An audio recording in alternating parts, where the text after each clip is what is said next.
Thanks for listening to In the Game with Elliot. Be sure to subscribe to stay up to date on the latest episodes.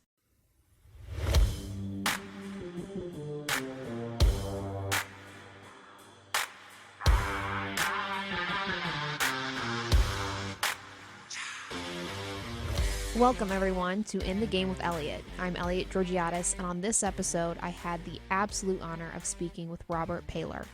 Robert was a sophomore on UC Berkeley's rugby team when he broke his neck during the NCAA National Championship Game in 2017. He was instantly paralyzed from the neck down. While so much of his world changed forever that day, his life since that injury has been full of purpose. Beyond the physical and mental challenges he has overcome, his attitude, optimism, and selflessness are nothing short of inspiring. During this conversation, I laughed, I cried, and at times was just simply left speechless. Robert is an incredible person with a truly special story that everyone should hear. Hey, Elliot, good morning. Good morning. How are you, Robert?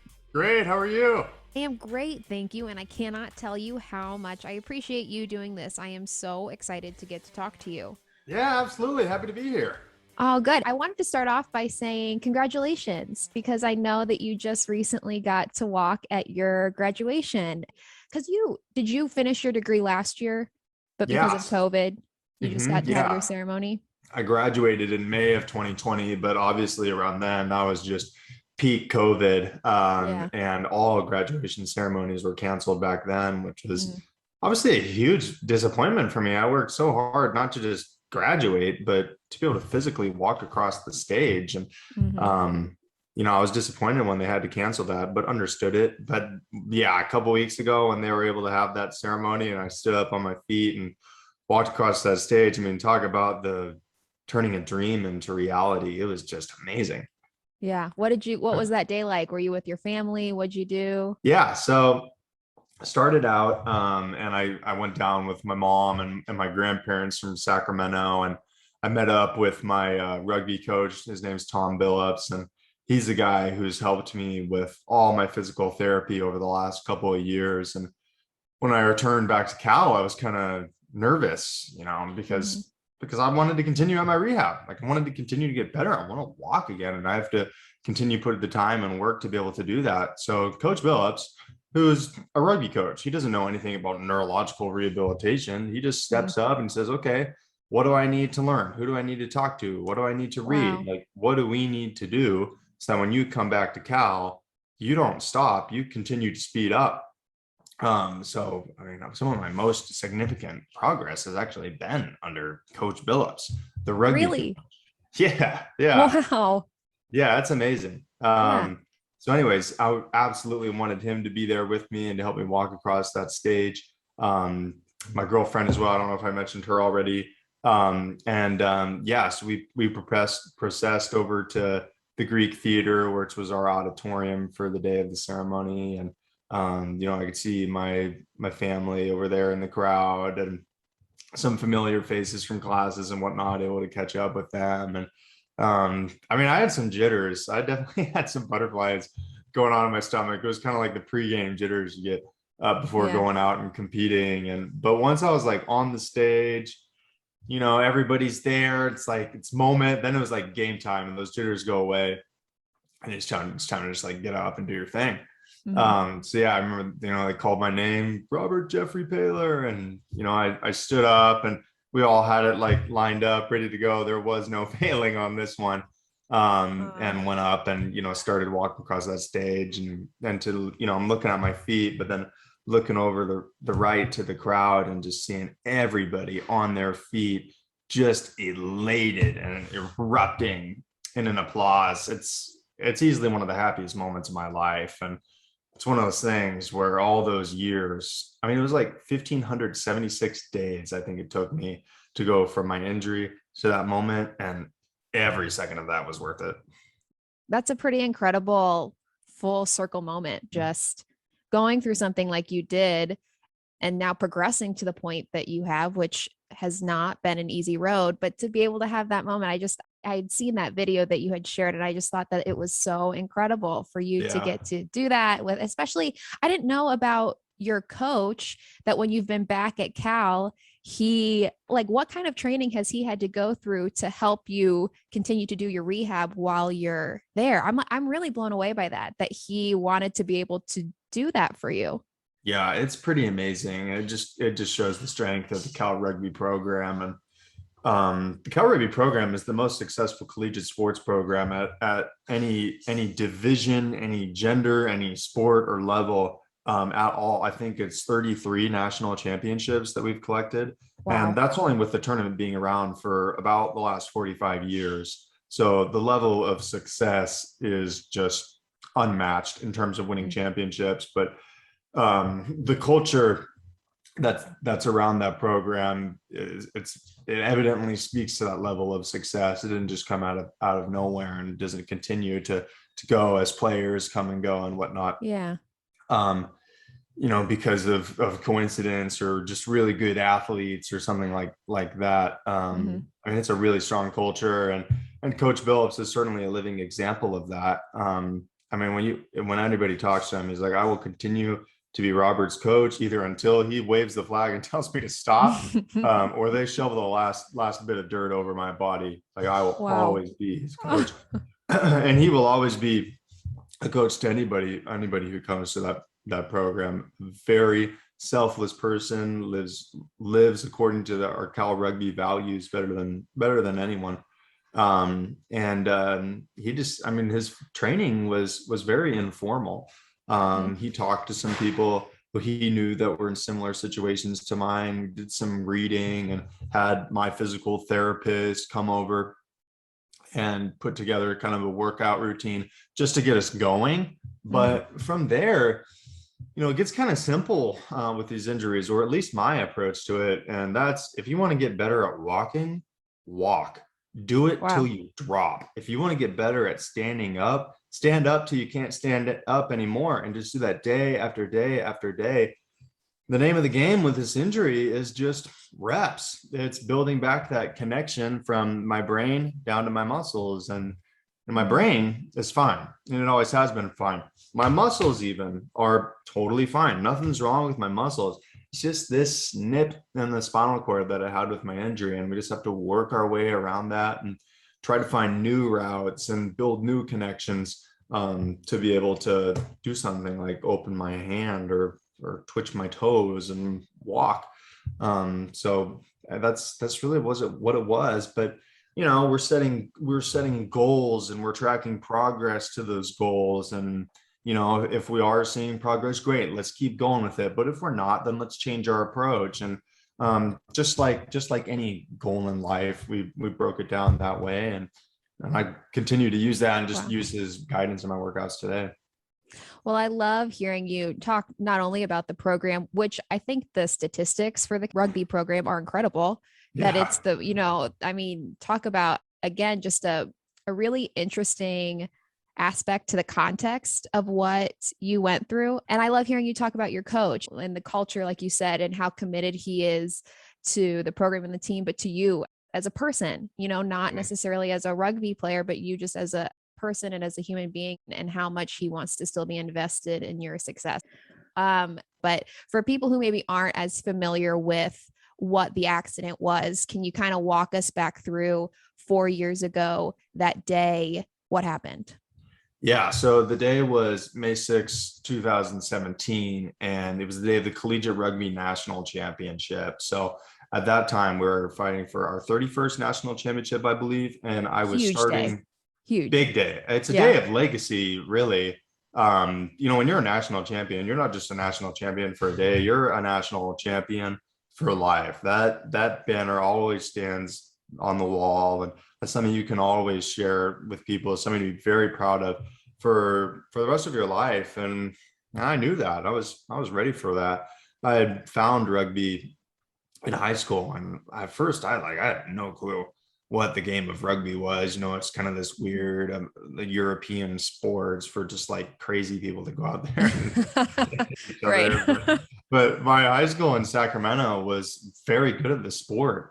8 national championships around the time, I believe. And That's more national championships than any other high school program, but that's only since they started competing in 1999. Have also seen an unparalleled level of success, and all of my buddies were playing it, and I was kind of like, shoot, like I like hitting people, and I'm pretty good at it, and it seems like they got a great culture here, a great team. Let's try this out, and it really went well. And I got MVP on the JV team my first year, and eventually for varsity and team captain all those years, and found myself getting recruited to go play at Cal, and rose the totem pole very quickly to be starting as a sophomore for this national championship game. And I mean, so much of my identity and my accomplishment and my purpose in life was around being a good rugby player. And we're playing Arkansas State that day, and we knew we were a better team than them.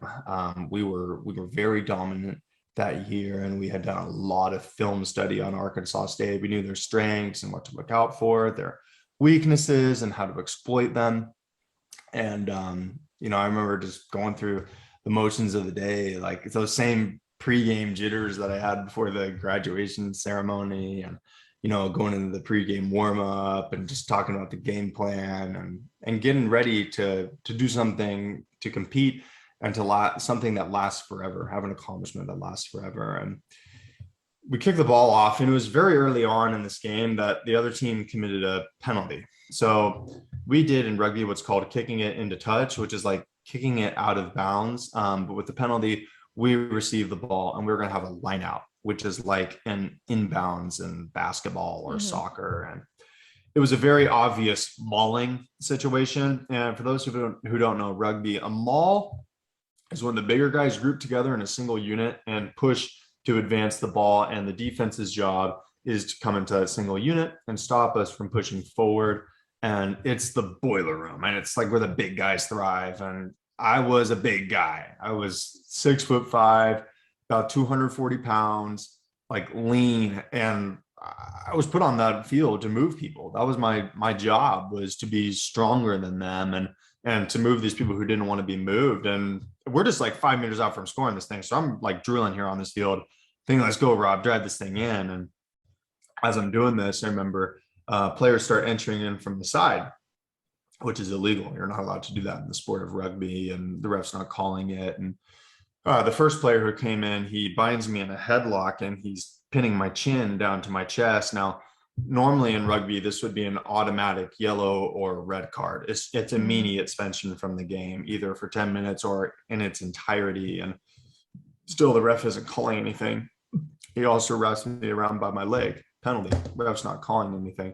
And then another player who's around my midsection from the front, he slides down on my legs, and he chops my legs, and I just start riding down to the ground. And I remember I just closed my eyes, I grit my teeth, and then just this horrific crunch in my neck, and then just immediately poof. Like I couldn't feel anything. I couldn't move anything. I was just lying there screaming as loud as I could, because I just woke up into my worst nightmare, and there was no escaping it. And my thoughts just ran wild. I just knew it was horrible.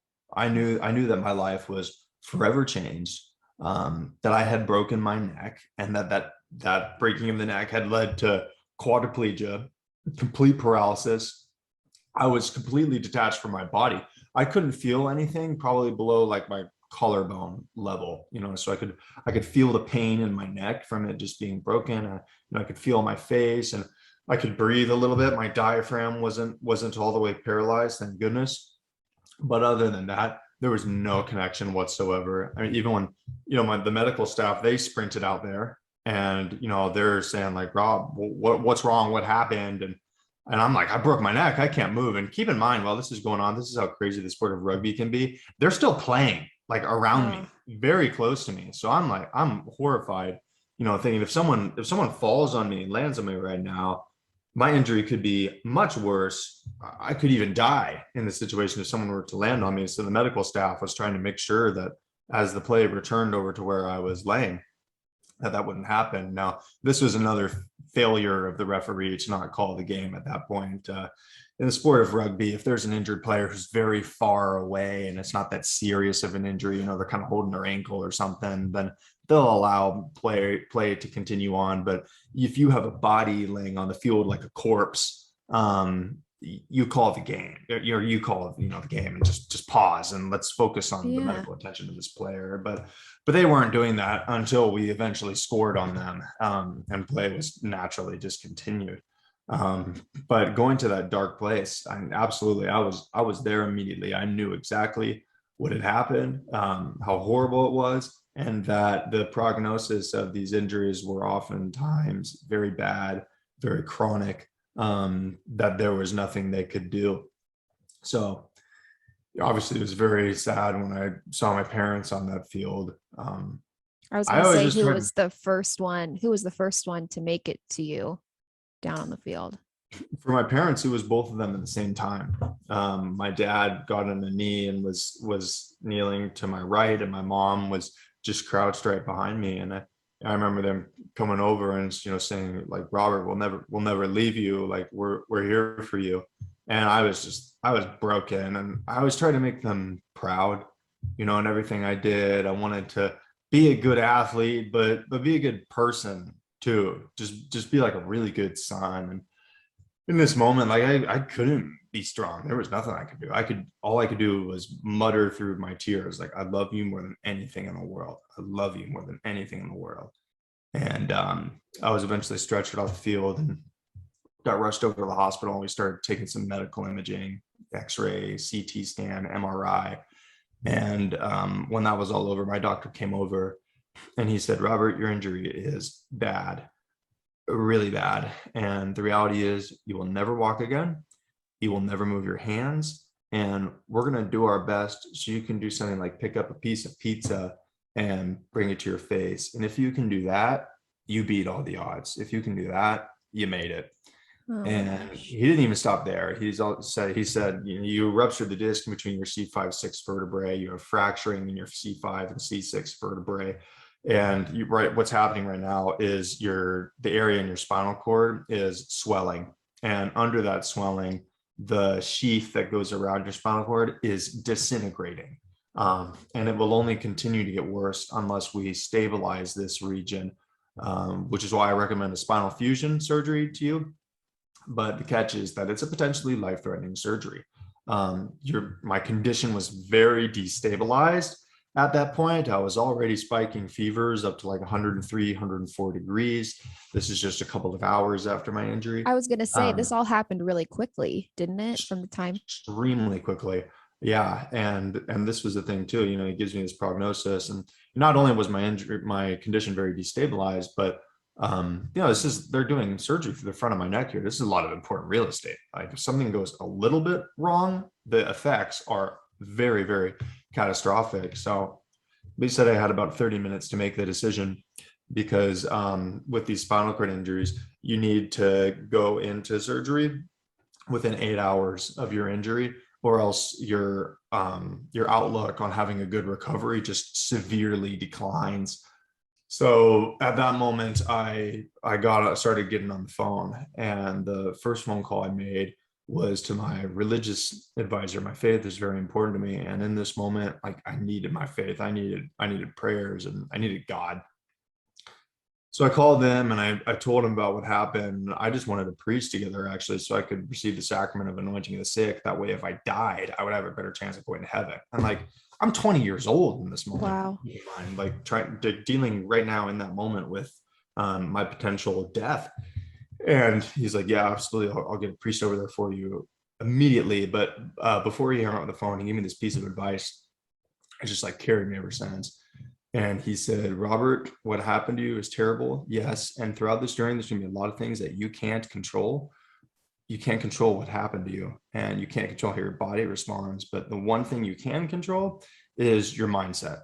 So your positivity, your ambition, your willingness to get up every day and fight is up to you. And this injury can't take that away from you.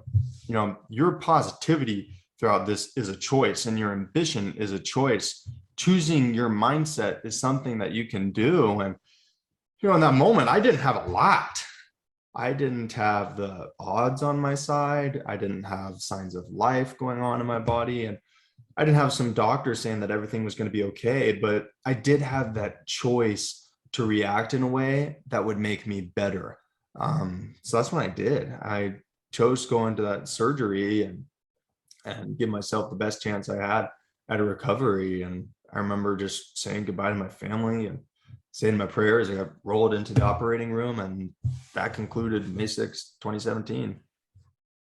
You know, I don't even, there's so many times when you're talking to somebody else, you want to be sympathetic. You want to try to understand where they're coming from to be able to relate to them. But I genuinely don't think anyone could ever truly even imagine what those moments must have felt like for you, because I just can't even wrap my head around it, that you're sitting there on what was supposed to be this great day Yeah. in your life, and you were young, you're 20, you're in college, you're an athlete, and you've gone from this incredible moment to now lying in a hospital bed, somebody telling you that if you can hold up a piece of pizza to your mouth, You'd be that lucky. you'll be beating the odds. It's incredible that in that moment, to me, you were able to think about God, and even thinking, I want the blessing in case I don't make it through the surgery. I can't, I feel like so many people, if they were in that situation, wouldn't even be able to think that way. Rob, like to even Yeah. think about, I mean, has faith always been a part of your life? Is that why it was easy for you, you think, to slip into that kind of mindset in that moment? Yeah, faith has always been a part of my life. Born and raised a Catholic, went to Catholic school, K through 12, and it's just always been a very big part of my life. And for me and my faith, like I didn't need a lot from God. I didn't need to ask for that much in my life because I already had so much. I had a very privileged upbringing, and I'm very grateful for that. And I recognized that. And really the things I asked for was just the ability to be a better person and to be able to give more to others who don't have as much as I do.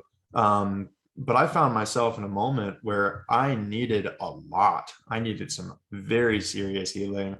I needed mental strength and fortitude to be able to move forward on this. And in my darkest hour, it was very clear that I needed God. Before each of my rugby matches or any sports competition I had, I would always pray the Our Father and Psalms 23, and I prayed it before that game. I just remember like praying, even though I walk through the valley of the shadow of death, I will fear no evil, for you are with me, your rod and your staff, they guide me. And going through all of that, and I was in the shadow of the valley of death, and Mm-hmm. I just instinctually relied on God to get through that moment. But all of this was really rooted around mental toughness. And with the Cal Rugby Team, we have this glossary of terms, so we have like shared definitions for these words. And our definition for mental toughness was, or is, the ability to focus on the next most important thing. So in the context of rugby, that would be like if somebody passed a ball to you and it fell forward, you turn the ball over and you're just like mad. You want to like throw your fist into the ground and just be angry. But then some guy comes up to you, another ball carrier, and you're so lost in the past that you can't react to a moment, and you make another mistake, and then that compounds and your mind is just completely gone. And that's the mentally weak thing to do. But the mentally tough thing to do is, when you make a mistake, when something bad happens, to just internalize that, accept it that it happened, and then start focusing immediately on the next most important thing. So that's what the context of rugby, but it applies to every situation, because in that moment for me, when I was lying in that hospital room and my thoughts are swimming wild about this horrible prognosis and the potential reality that my future might be very difficult and very painful for the rest of my life, I still had to focus on singular things, just try and block out all that noise and narrow in onto what I needed to focus on in that moment. And so, that was like talking to my family, my religious advisor and friends about this surgery. And like I had to do an MRI for almost 3 hours. And, I was a big guy back then. So my shoulders like pressed against the side of this thing. I got a few inches of clearance between, my nose and the top of this tube. And, not only am I trapped in this MRI machine, but I was trapped in my own body.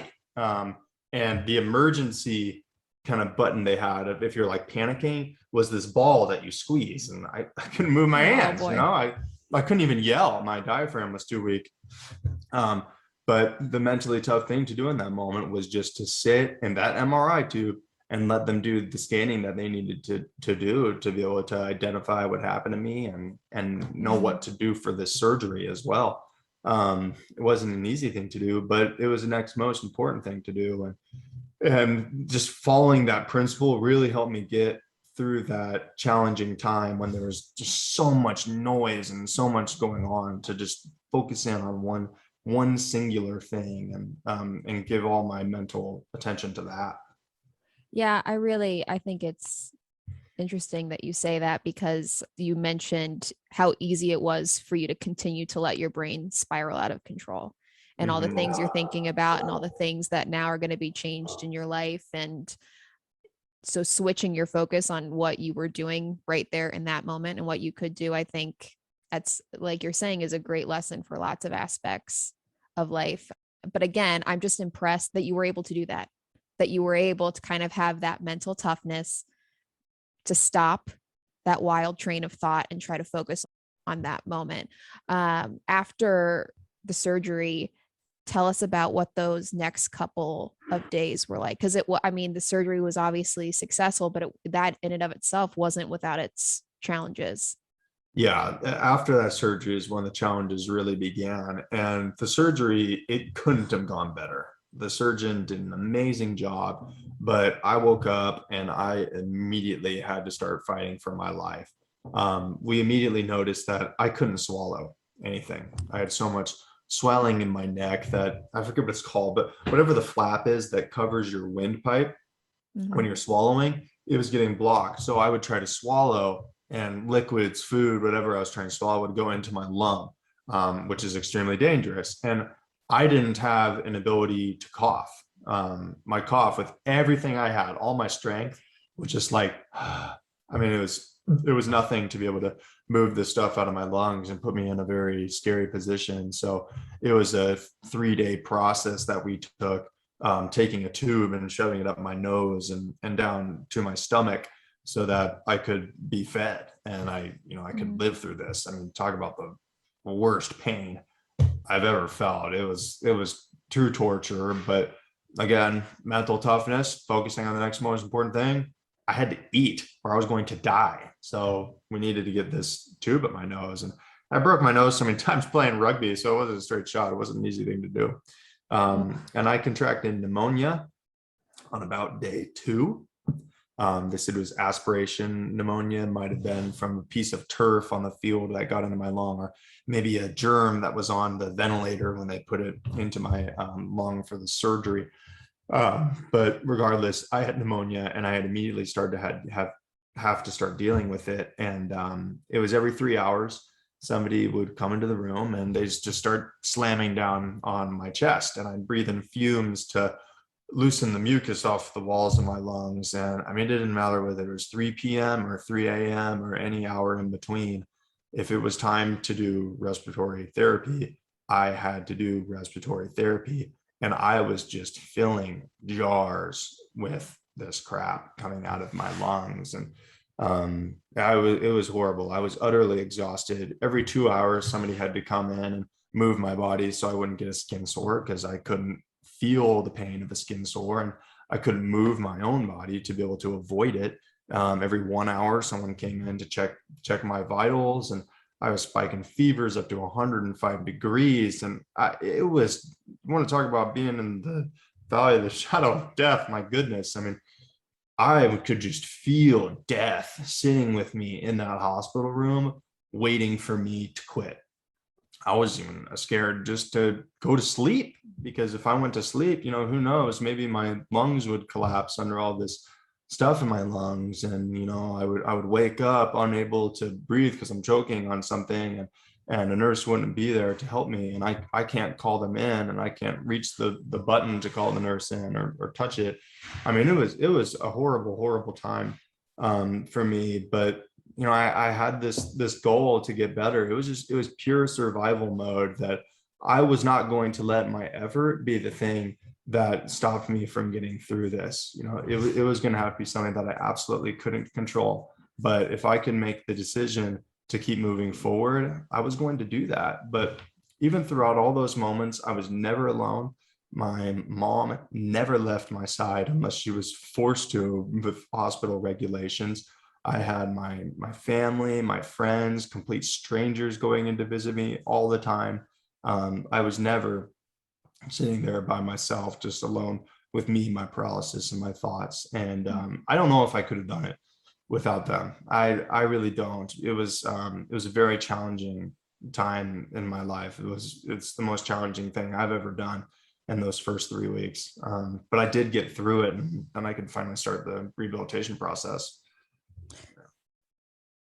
Again, it's just hard to even know how to respond to something like that when you're describing just how dire the situation was and how traumatic and how emotional it was. I, again, really love hearing you kind of talk about your mindset, but I also love hearing you talk about the people that made it possible for you to keep that mindset, because even the most, I would have to say you must be the most mentally tough among us, but I think having that support system makes the biggest difference in the world. And it's so great to hear that so many people beyond your family wanted to be there for you and support you and be a part of that process for you. Even, like we were talking about at the beginning, your coach, after your surgery, you started that, what's now been this, 4-year process of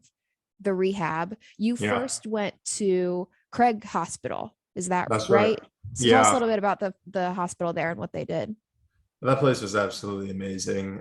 They had such a good approach. I was in Santa Clara Valley Medical Center when I first got hurt. That's where I had my surgery and where I was dealing with my pneumonia. But for my rehabilitation, I was looking for something different. I wanted a longer stay. I wanted the best, whatever the best place in the United States of America was.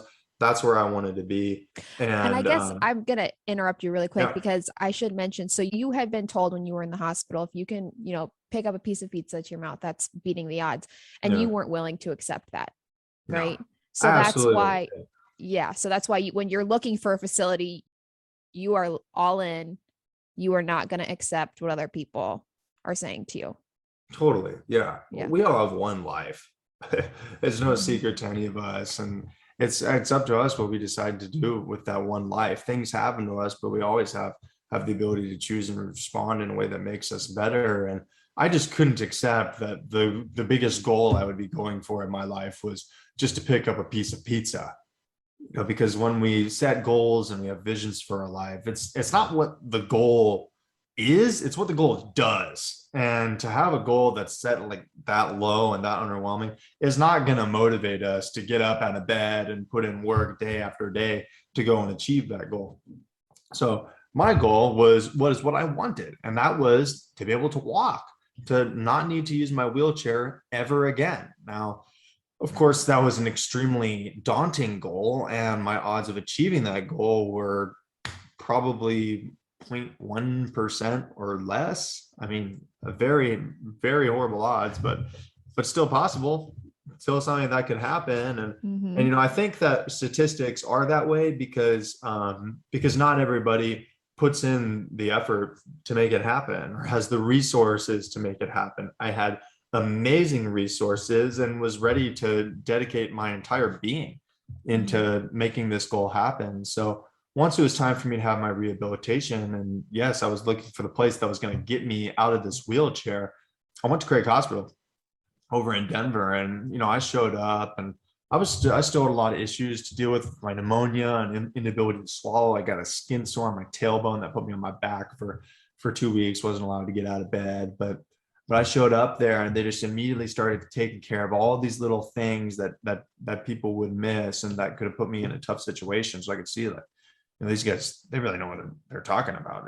They're very serious about this injury just from an educational standpoint. But their attitude about it all was so different. And I remember they had a very team-based approach. So we had my doctor, my physical therapist, occupational therapist, a nurse, recreational therapist, all these different people in one room together to kind of welcome me and go over a plan of action. And their prognosis was very different. And that they're like, we don't know what's going to happen. Like you could walk out of these doors one day and you very well could not. But the one thing that we do know is we're going to give you everything modern science and medicine has to optimize this recovery. So these people, they give me a chance and give me hope. And Yeah. I like to talk about this example and in terms of how people motivate others and, give prognoses and whatnot, because that first doctor, he wasn't a bad guy. And he was actually giving me that very grim prognosis to help me and to protect me. He didn't want me to get my hopes up just to eventually one day have them crushed and break me mentally. But what you're doing in a moment like that, it's not like he's avoiding giving me false hope, but he was putting me at risk of giving me false hopelessness that I would think something can't happen that really can happen, that I really can achieve, but without going for it, we would never know. So when I went over to Craig Hospital and they gave me that, it wasn't false hope, it wasn't false hopelessness. It was, I don't know what's going to happen, but we're going to give it all that we've got. And I told them I didn't come here to go on a vacation. I came here to work. I came here to get up out of this wheelchair. So work me as hard as you've ever worked anyone ever before. Fill my schedule. Don't give me a break. I don't want it. I want to walk. And we went through this process of doing very simple things like just picking up a marble and moving it into a jar for an hour straight and looking down at my toes, trying to get them to wiggle. It took me about 6 weeks till I could just get a flicker of movement out of just one of my toes, and building that into being able to move my legs a little bit and stand up into a walker with assistance. They're manually moving my legs and I'm sending every signal I can down there to try and find this connection to where I spent about a year at that hospital. And when I left, I walked out of the hospital doors. I mean, I did the impossible and I was crushing pizza left and right. And I was like, yeah, that's not the last time I ordered pizza and started calling it rehab. Right. But I beat the odds there completely. And it put me on a trajectory of my life that I wouldn't let this thing beat me. I would continue to fight at this as long as I live. I will either get out of this wheelchair one day or I will die trying, and there is no in between. They put me in an amazing place, and and they do that every day for people. Craig Hospital is it's great. It's amazing. Wow. Yeah. Well, I think of a couple things when you talk about that. One, I'm curious, have you ever spoken to that doctor again that from that initial surgery? Have you seen him or spoken to him again? I haven't. I haven't been back down at that hospital for any reason. And I haven't gone in to speak with him. It wouldn't be bad advice to give him because he was wrong. And what he did that day was just morally wrong. And nobody should be giving a prognosis like that. Whenever I have the opportunity to share this story, that's always a piece of advice I like to share with people. And I hope it resonates, and maybe someone who is inclined to give that kind of prognosis might rethink what they say after hearing my story and agree with it. That's what I hope. But I haven't gone in to visit him yet, but I'm sure if I did, he would be pretty surprised. I think it's interesting that you say he wasn't a bad guy and you were able to use that as motivation. I just think that's really incredible that you were able to then take that and push forward when you started doing your rehab. And that's the thing. I don't think, I would say most of the general population isn't well versed or super knowledgeable about what it takes to rehabilitate from an injury like you had, like what you're talking about with all the neurological components and what you're trying to accomplish. But you hit on this a little bit. Your rehab is a full-time job.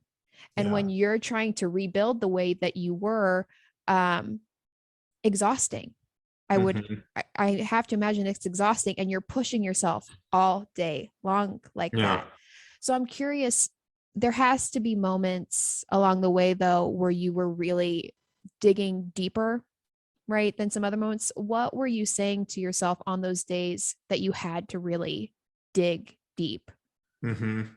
I had to have a really strong answer to the why questions. I'm like, why should I get out of bed early? Why should I go into this workout? Why am I over here, not at school, not with my friends, not with my family, out of hospital, rehabilitating for something that I might never even accomplish? That's a pretty strong why question. I had to have a pretty strong answer. And for me, it was a selfless commitment to others, because when I first got hurt, I just wanted to walk and get better for myself. It was a selfish desire that motivated me. And the word selfish, it has a negative connotation.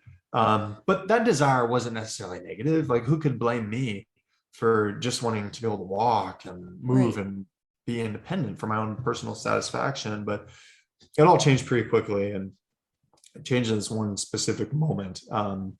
I used to coach youth rugby camps back in my high school when I was in college. It'd be like the summertime, and I'd come back, and it was all youth folks. So it's like ages around 8 to 14, right before high school. And I was sharing these skills and this passion with these kids. And there was this one kid there whose name was Talon.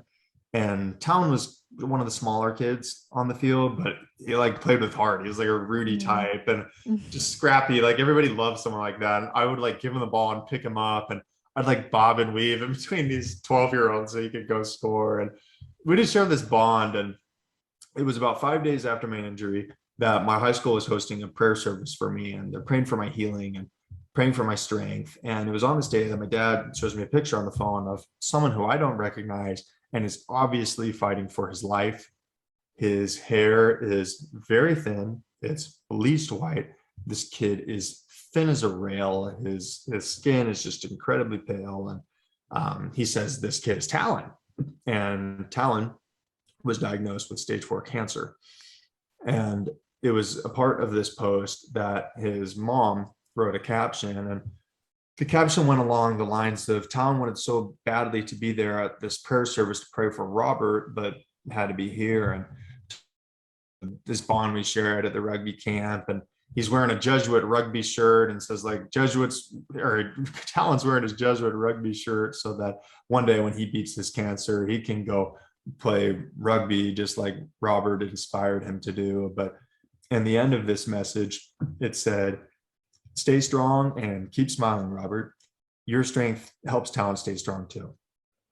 And in that moment, I immediately just lost it emotionally. I was bawling, because when this kid was fighting cancer, he wasn't thinking about himself. He was thinking about me. He was thinking about helping other people. And the thought that I could have any sort of impact on this kid's life and his battle through cancer by me taking on my challenge was an incredible motivator. And it changed my commitment to where my commitment was not to myself anymore. And it wasn't about me going from point A to point B on my feet. It was about inspiring Talon. And it was about inspiring the thousands of people who witness this journey and are inspired when I choose to fight every day. And it's become the biggest commitment of my life. It's something where I can't quit, and I won't quit, and I can't stop in those dark moments, because this commitment is so powerful. I have to keep pushing for them. It's the purpose of my life now. That's something I recommend everybody do, that they have a commitment that's not for themselves. It's for others. And when they're asking themselves those why questions, why should I get up out of bed right now? Why should I get on the computer and work? And, why should I go train for my workouts and just be healthy and exercise? that they have that person in mind, and it can be a family member, it can be a friend, it can be someone that you don't even know, like is the case for me with my commitment to a lot of these folks. It's just a life lived for others is a life of purpose. And that purpose is what gets us to answer those why questions. That purpose is what gets us to do what others tell us is impossible. I love that. I love every single thing that you just said. I love that a life for purpose is a life for others. Again, I'm just so impressed with your ability to not have even overcome these challenges physically, but that your mentality has grown so much and that you've had these realizations about your own purpose and that it's tied so strongly to others. Yeah. And I think that that's a great thing to share with other people, that when we are going through difficulties, we can often find our own relief or our own strength when we shift our perspective towards what we can do for others. So I think that's so powerful, and what a incredible story of how that really changed things for you. Did you ever think you'd be so philosophical? Did you ever think you had it in you to really, because I mean, I have other questions about what your goals are now and your purpose now, but 5 years ago, would you have ever thought you had this kind of depth and inner strength in you? No, not this kind of interflexion on life experiences, and just being able to share tools that have, helped me, and lessons that I've learned on the way. I was just a rugby player, just getting out there and tumbling around and making tackles and stuff. And I had my own lessons and motivators from rugby and from community service, and especially witnessing the struggles that others go through, and that how that helps me. But never did I see myself being an inspirational speaker or having a story to share like this. And that's a part of what makes this injury a gift in my life. And I don't think anybody could think of themselves going through what I've gone through and calling it a gift, at least not on the Yeah, surface. no. And if somebody were to tell me on day one of this injury, that Robert, this injury is going to be a gift in your life, and there's going to be so many more positives that come to you than the negatives that come to you. If I could, I probably would have stood up and just slapped them across the face, because there was no way it could possibly seem like that. But I wake up every day, and I talk a lot about having a good mental diet, and that we should be really cognizant of the information that's going into our minds, whether that's positive or negative. And we need to take intentional actions to feed ourselves with positive information. And to feed my mental diet every morning, I get on my phone and I just start looking at the Instagram DMs that came in from the night before, because I post daily rehab videos in hopes to inspire people and help feed their mental diets. But I get so much in return. And when I can look through those messages and just see like a fire emoji or read a message really, really heartfelt of someone like, Robert, I've been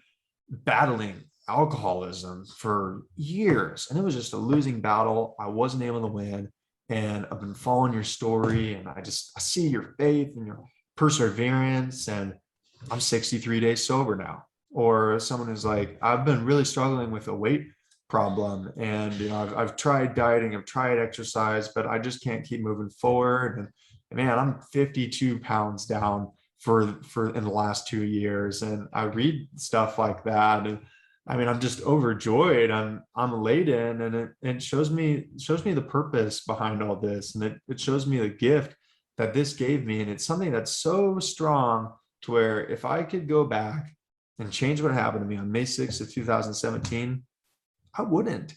And I couldn't. I just absolutely couldn't, because I couldn't wish away the experiences I've had with other people and this ability that this injury gave me to be able to inspire people in a way that I never would have had if I was just playing rugby. It's the strongest purpose in my life, and it's so much more important to me than just going from point A to point B on my feet. I could never get out of this wheelchair again, and I'll be okay with that, because I'll know that along the way I was helping others, and I made an impact on this world that was so much more than me just being able to stand up on my feet again. I'm not going to lie. It's hard not to get emotional when you say that, Robert. Yeah, it's so Hard. true. I mean, it's 100% true. And I think when a lot of people hear me say like, I wouldn't change what happened to me, they're probably like, this guy's either a lunatic or a liar. But I it believe is, you. I yeah, believe you. it's 100% from the heart. Being able to like wake up and have a purpose. What else could we ask for in our lives? And in the weirdest way, in a way that I never would have guessed, that injury gave that to me. Yeah, I'm really speechless that you have realized your purpose to the extent of the impact it's having on other people.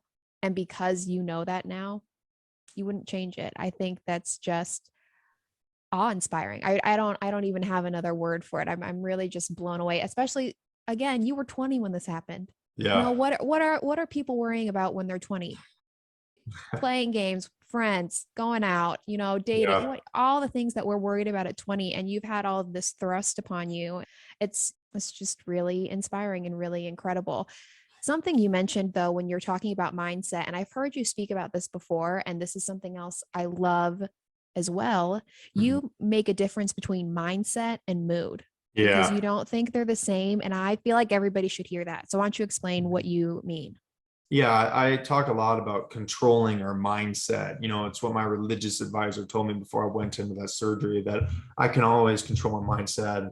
Positivity is a choice, ambition is a choice, taking on that fight every single day is a choice. And I truly do believe that. That's something that we have control over, but I don't think that we have ultimate control over our mood. I think we can influence our mood. And when I talk about that mental diet, I think there's actions that we can take every day to be surrounded by more positivity, and that's going to influence us to be more happy or more sad. But I don't think we have complete control over that. Whether we wake up with the smile on our face, or if we wake up and we're just kind of feeling down. And I mean, there's genetic factors to mood and how somebody carries and feels throughout the day. But independent of that, when it comes to making a decision to go work out, or let's say you're working on building a business, and you just need to get on the computer and you just need to put in the hours, like that's a choice. And whether we're feeling happy or sad, it might make it more difficult to make that decision, but it's still a choice that we can make. So I think it's an important distinction to make, that we are actually empowered in that way, because we don't only have the ability to make these decisions when we're feeling good. We have the abilities to make these decisions when we're not feeling good, when we can realize that power. Because that's what helped me so much in that moment, and what my religious advisor gave me when I was going into this surgery potentially, is that I was not in a good mood at that point.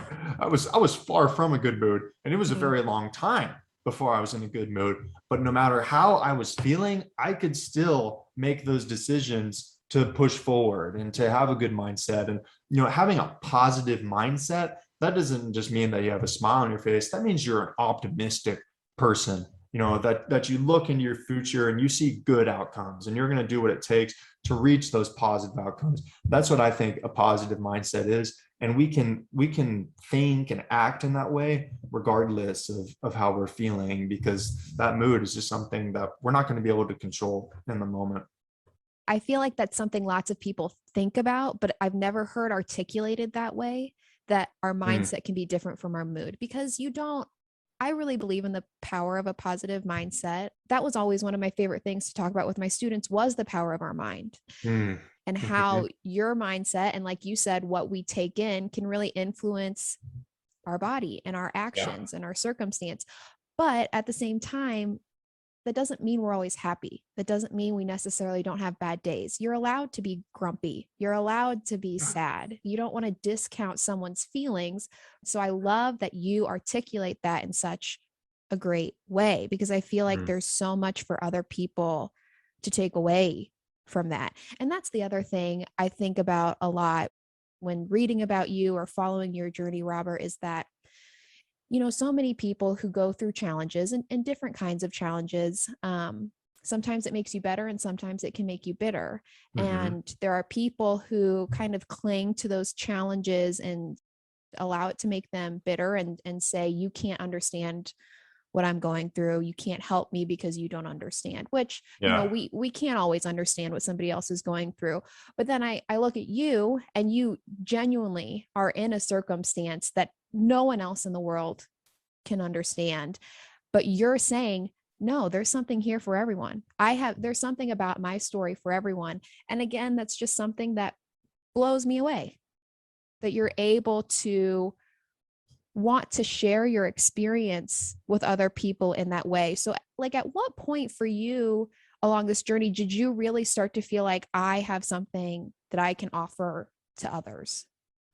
It was very quickly. It's funny, like I used to think, like when I'm like going to bed or something and I like can't sleep, like who would really care if something bad happened to me? If something really bad happened to me, who in my life would really be impacted by this? And I kind of thought, of course, like my family would really care about this. And I got a good amount of friends, that would care about this. But I mean, is it really more than like 20 or 30? And as we like go over there, maybe there's a few other people who witness this and are affected by it, but then time goes on and they kind of forget, and people move on with their lives. And that's sort of what I expected, like maybe 50 or less. But I had this injury and the support drove in by the thousands, and it was global, that people were coming in to support me. It was my best friend's mom that started up a GoFundMe campaign about 3 days into my injury, I think, to help raise funds for these medical expenses. As I'm sure you can imagine, breaking your neck is not a good financial Oh, decision. And I needed all the help I could get for being able to live out in Denver for a year, and have one of my parents with me for all of that. And then like conversions to a vehicle and conversions to a home, like these expenses that would continue for the rest of my life.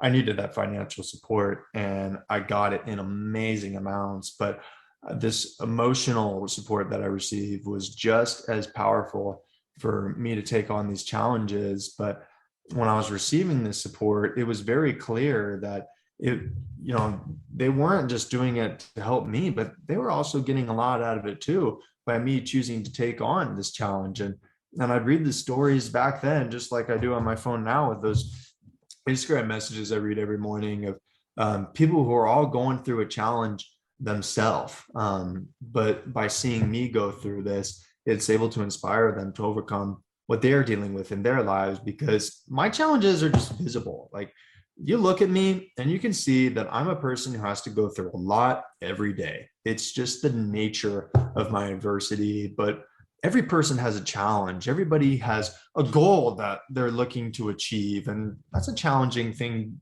too, to be successful and sustain that success. But these tools that have helped me to overcome my challenge, I think they can be used by anybody to overcome the challenges that they face in their lives. And I'm paralyzed physically, but I think everybody's paralyzed by something, whether they be mental, emotional, or spiritual. And what's helped me overcome my paralysis, I think it can help everybody overcome the paralysis that they face in their lives. And that was very clear when that GoFundMe campaign was first started. And it just spread so far and wide, from the Bay Area community of Cal to Sacramento, where I'm from, and just across this country of just good, genuine people, and this global rugby community. We look through social media and we watch the news, and there's just so much negativity. It's built into the algorithms. It's the things that suck us in. But I know when I would look through the feed of everything that was being directed at me, and when other people would see it too, it restored faith in humanity. Essentially, it was people rallying around someone who they've never met and they never will meet, just to help out another fellow human being, mm-hmm. for nothing else than just to help. And when I could read those messages to see how much I was able to help them too, it was just extremely, extremely infectious. And it was taking like that passion and purpose and identity I had as a rugby player, and putting it into something new, but putting it into something that was so much bigger than playing that sport too. And yeah. Wow. So what was, as you've, time has passed now and you've rehab and you realize what an effect this is having on other people's lives, what was the first time that you were asked to speak and share some of your Yeah. story? What was the first time you did that? Yeah. So the first was actually, it was in a class in the High School of Business over at UC Berkeley. And there was this one, uh, at the time, just a guy who came in to go visit me in the hospital. His name is Solly Fulp, and he's a professor over at UC Berkeley for a sports management class over there. A very good friend of a teammate of mine and his father.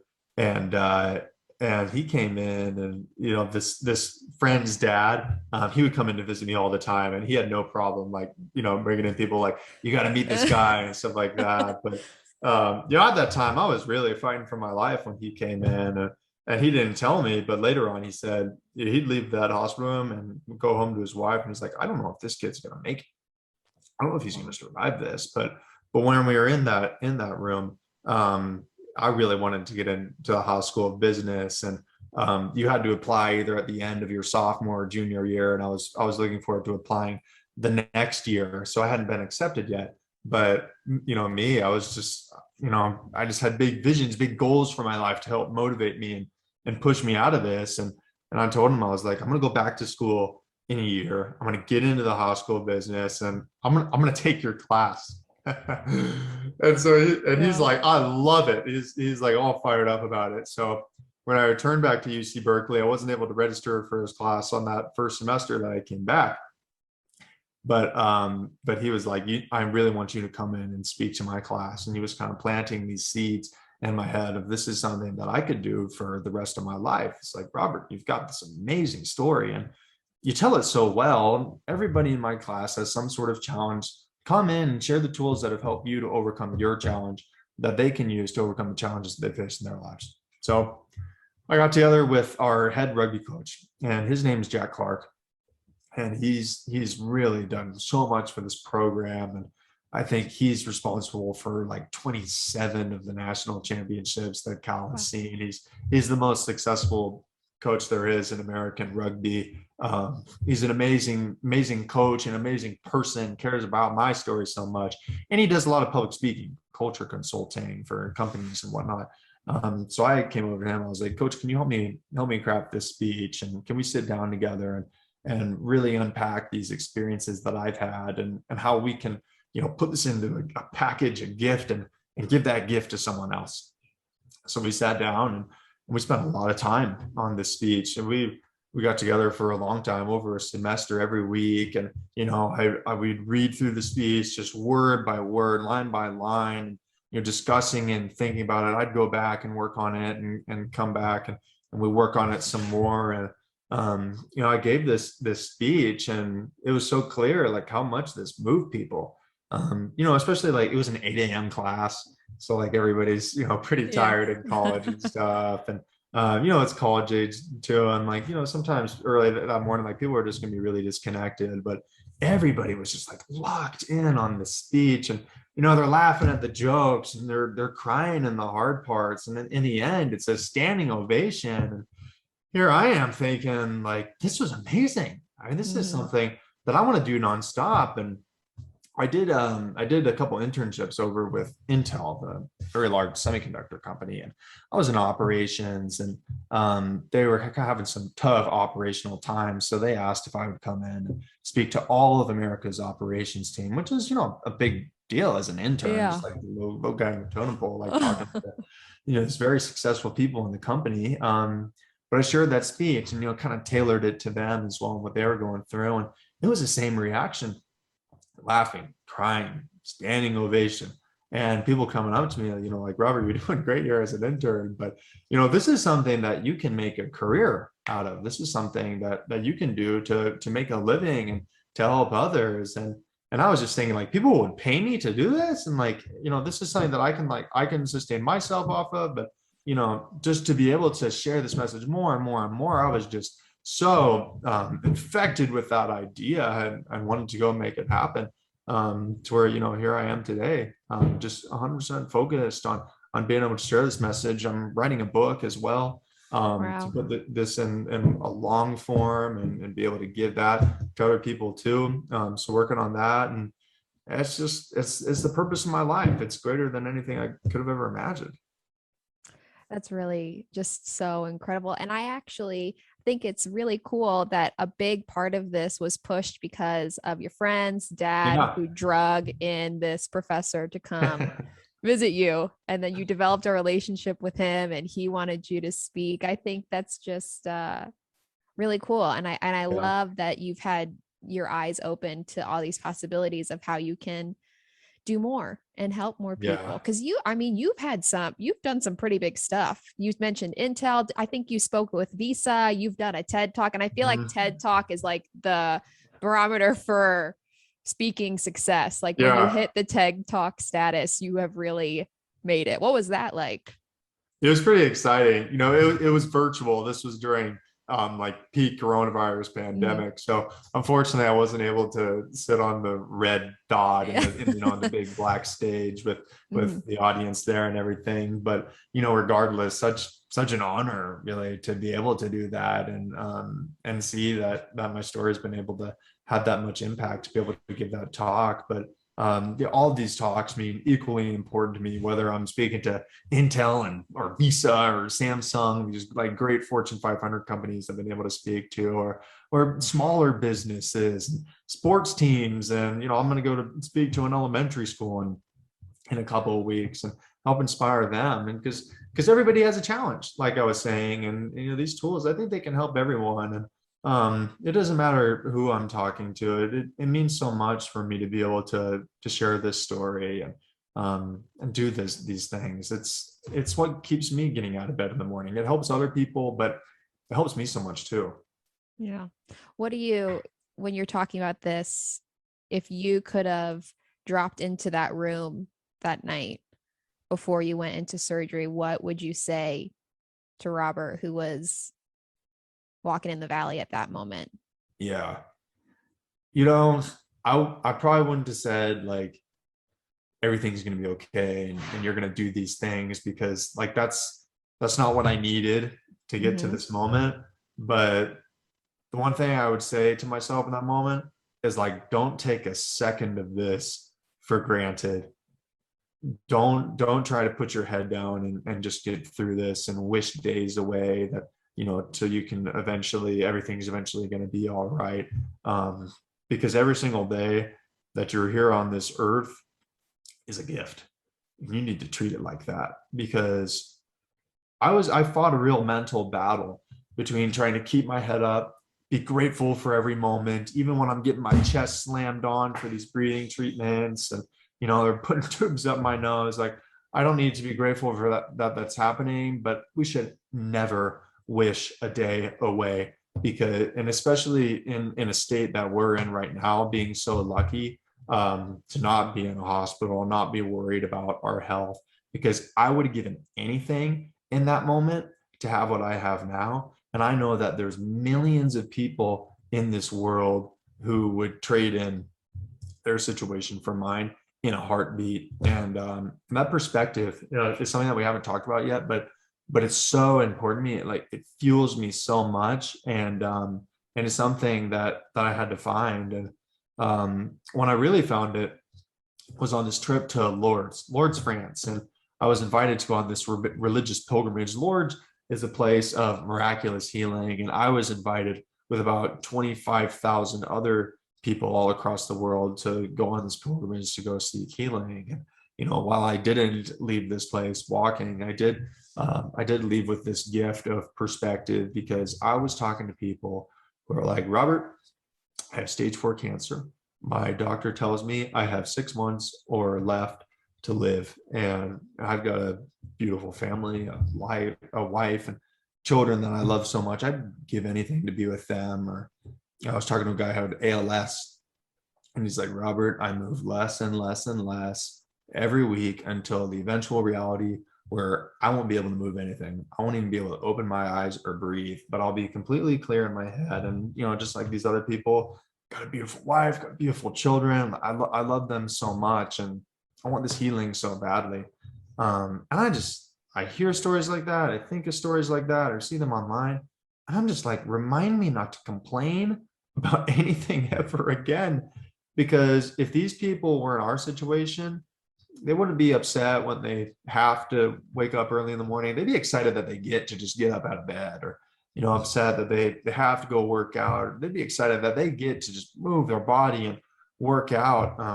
There's this saying that I use when I need to get that really quick perspective shift. And that saying is, compared to what? So I'll be like, oh man, this is so hard, but compared to what? Or I'm going through a lot right now, but compared to what? Now, that statement and that way of thinking is not meant to dismiss our challenges, because I think that's extremely unhealthy when we dismiss our challenges, to just ignore it and say that, oh, I'm not going through that much compared to these other people. That's not the point.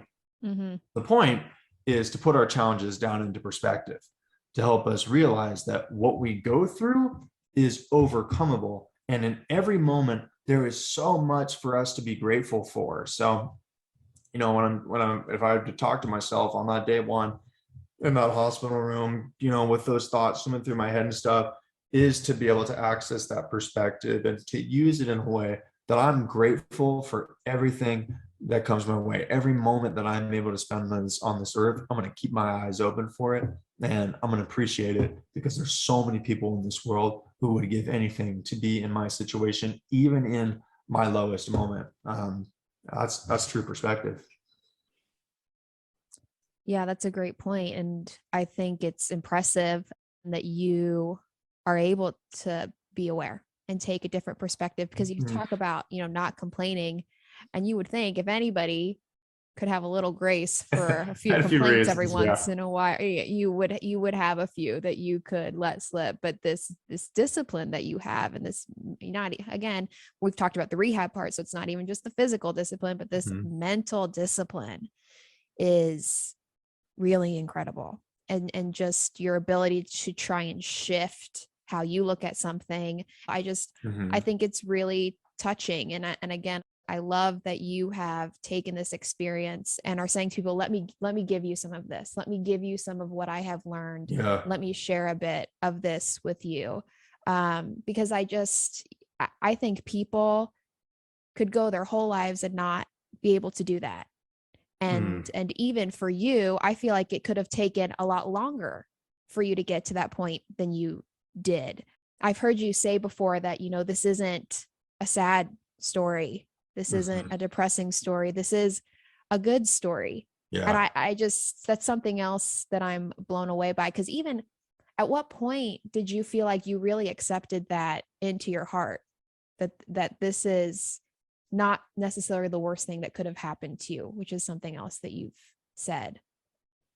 I think it was a conversation that I had with my dad. It was the first time that this was even ever suggested. And I try not to complain. I try to be really positive all the time, but I'm not always successful. And there's plenty of times when I stumble. And it was in Colorado that I was just feeling a mental beatdown, because there's no break from paralysis. Never. I know that there's some people with goals and professions where they have to work very hard, but they still get a break. And from paralysis, there is no escape.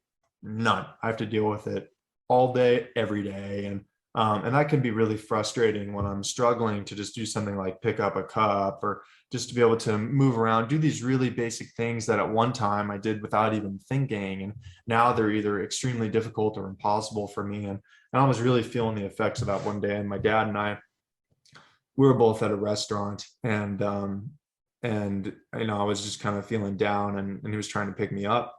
And I remember he said, like, just think of like all the people that you've inspired. And he got out his phone, and he's reading the messages from these people, and out loud to me at this table. And he's like, and then that's when he said, like Robert, this is not the worst thing that's ever happened to you. This could be the best thing that's ever happened to you. And he even said, which like really touched me. He was like, when I look on like what I've achieved in my life and the things that I hope to do, I think the greatest thing that I've ever done is just be your father and raise you, because of this impact you're able to leave on the world. And it wasn't a moment where like I, got up and threw my hands in the air. I was like, yeah, everything's okay. But a real moment of reflection where those words really sank into me. It's funny. I actually haven't even shared this story, or I really thought about it in a while, but it was such a turning point. And, in one of those dark moments, it really lifted me up. And it's a thing that I can look back on and continue to live with, and can just so tangibly see, which makes it so much easier for me. But I think that's when it was like clear cut to where I could see like, this is my purpose. And I was living it out in phases, certainly, and just trying to live out that kind of life. But in that moment, when my dad was explaining that to me, it was very, very clear how this was not the worst thing that's ever happened to me, and this can really become the purpose of my life, and something that I wouldn't even trade in.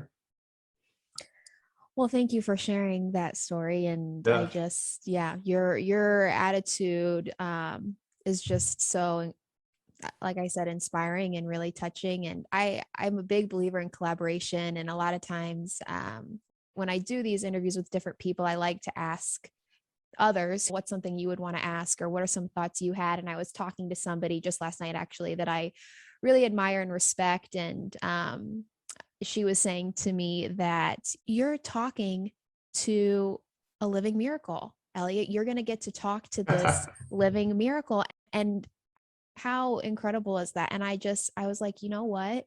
You're right. You really are. You're not only this living miracle, Robert, you have just gone to serve as such a source of comfort and passion and inspiration, and the things that you talk about, I just really, again, am so impressed by. And I think that you have a very, very, very big future with lots and lots of impact, obviously not just here, but all over the world. And I think what a blessing it is that you are serving for others in their life. And I think that that's just so wonderful. So I truly am so touched that we got to talk. And on a little bit of a lighter note, I do like to end every interview with 10 fun questions. So they're not really like rapid fire, but whatever pops into your head, Okay.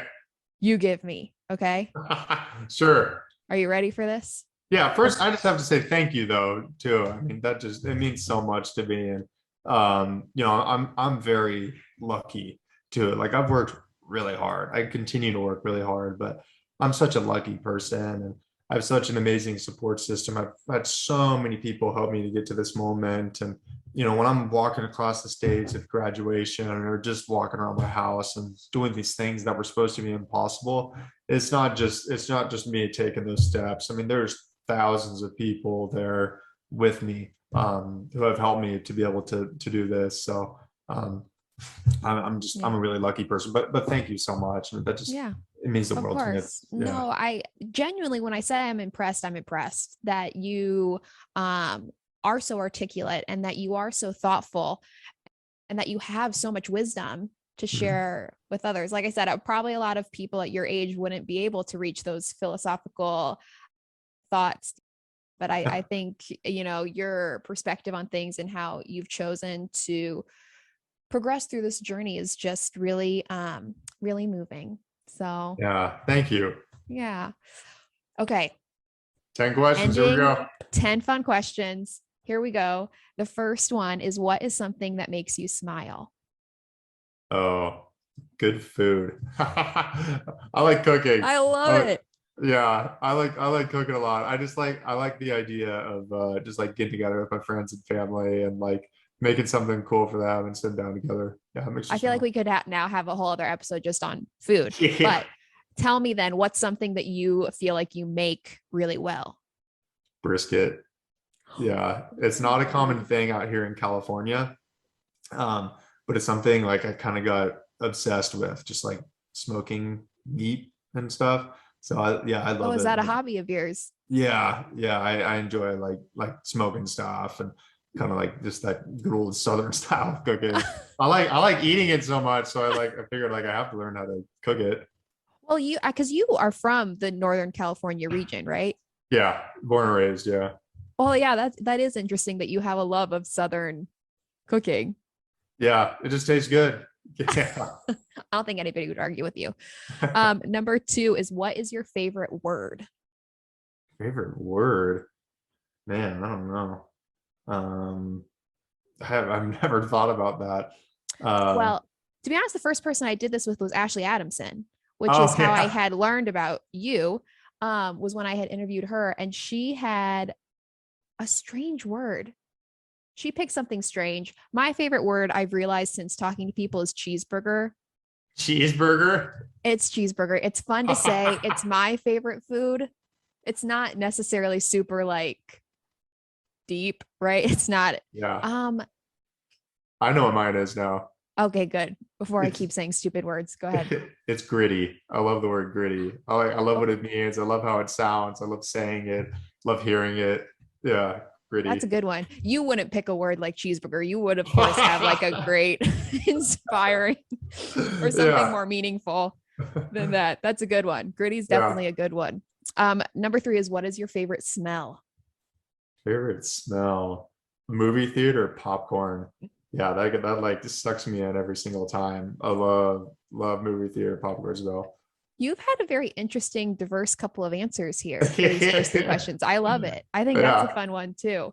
Number 4 is, what is a song that fires you up? In the air tonight. It was something that we played before every one of my high school football games. Oh, Yeah. really? That's a Yeah. nice little throwback. That's a good one. Yeah. Number 5, what is something you love but everybody else hates?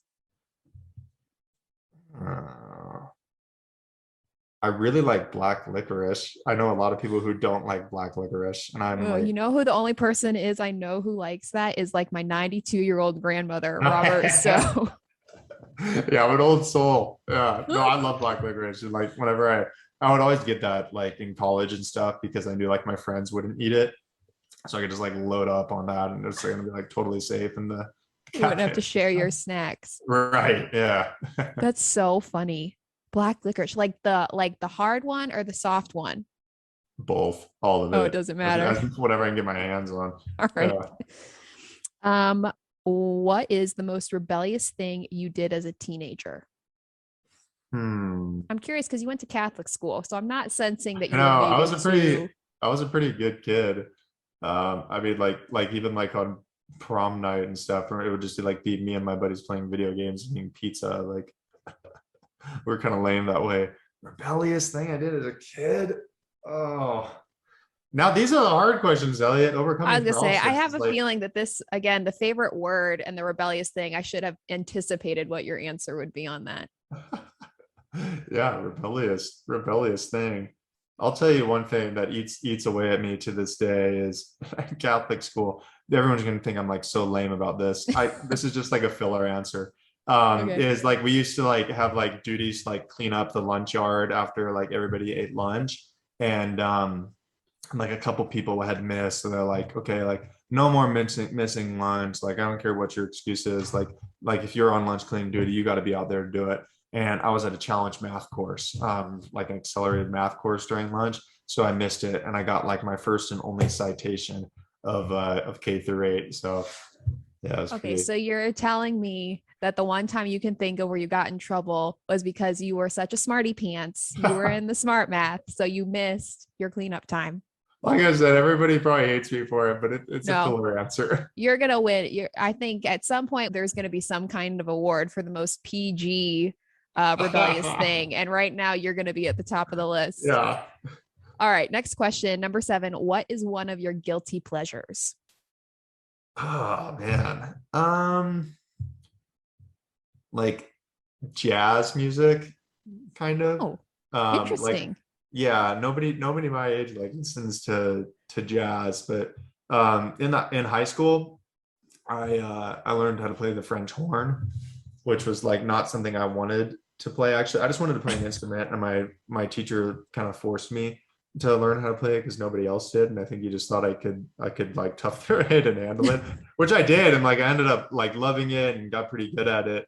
But it just like gave me appreciation for like music like that, Mhm. like classical or jazz or stuff like that. But whenever I like turn it on with my friends and stuff, they're like what do we like? back in the 50s or 60s or something. Like let's fast forward half a century to like where we are now. Yeah. That's really funny, but it seems to be fitting a theme here. I'm noticing. Yeah, you're kind of figuring me out. Yeah. Number 9, what are 3 things you must do every day? Well, I have to pray. Praying is very important to me. Yeah, it's what I do when I wake up. It's what I do before I go to bed, before meal. It's like it keeps me going. 2 is like work out.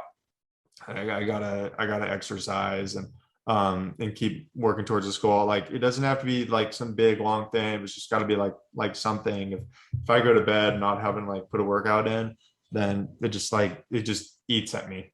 And then the third is just like spend some time with my friends and family every day. Just in some capacity. I gotta have dinner with my friends or dinner with my family. Like be on the phone with them, just like spend an hour or 2 out of my day just sitting and talking and being with these people. Yeah, that's certainly something that when I was in that hospital, I wanted to be able to do that, as much as I could. I couldn't. So just like set my priorities to really showed me like what I want and like what I cherish most of my life. And yeah, being with people I love the most. I gotta spend time with them every day. Absolutely. Yeah. That's a great 3. Yeah. The last question is then, I know you are focused on your mission of sharing your message and being a speaker and getting to get your story out there more. But what is maybe another goal that you have or thought about outside of the motivational speaking? Yeah. I mean, my most immediate like goal, and like this is something I've been working up for a really long time, is I just want to be able to stand up out of my couch. Like I think about it a lot, just being able to stand up out of my couch. I can walk pretty well actually now. I can walk about 300 yards when I use my walker. Wow.